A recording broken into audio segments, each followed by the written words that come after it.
The only people who don't want to disclose the truth are people with something to hide. We're talking with Dr. Ben Carson. Do you think people have been unfair to Obama because of his race? I don't generally get that impression. I think, we're very quick to evoke racism in this country. And I think we really need to start asking ourselves, in the case of Obama, when you get ready to convict somebody to say that they're racist because they disagree with them, ask yourself, if it was a white person who was proposing the exact same thing, would they be in agreement? And let that be your litmus test. But for example, I never heard of a president before question about his birth certificate being treated as if he's a foreign, not one of us. He's a secret Muslim. Doesn't that arise out of some kind of soft bigotry?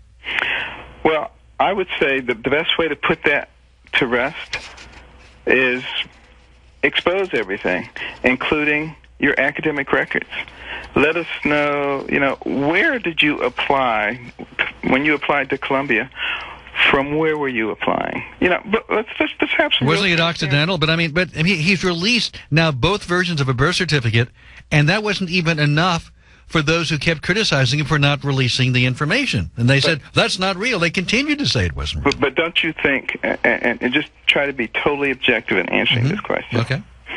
Don't you think it is reasonable for people who are seeking public office or in public office to allow people to see what they're getting and to expose their past records? It's fair. What you said is fair, but you just said a few moments ago, and it's a very good question. You ask yourself, would you have the same reaction were it a white person versus a black person?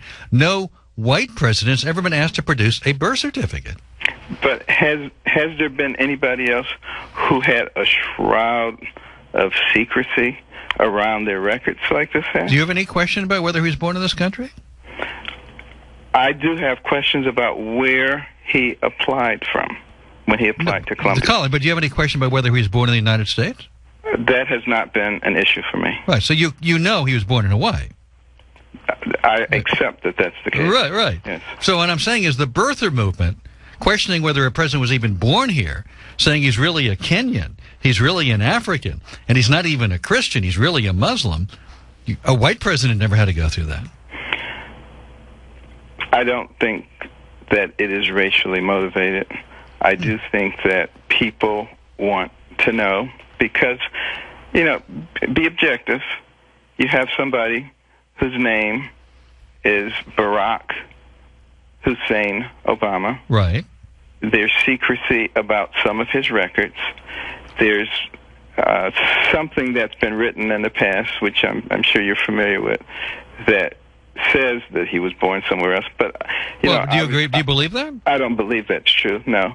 But what I'm saying is that there is reason that some people might be suspicious. I'm not one of them. You're not suspicious. I'm not suspicious. But what I'm suggesting is a suspicion arises out of maybe even a subconscious racism about a black president, about questions about which have never been asked about any other, president. It's just. But I don't think there's an objective way to get to the answer. Right. The only people who don't want to disclose the truth are people with something to hide.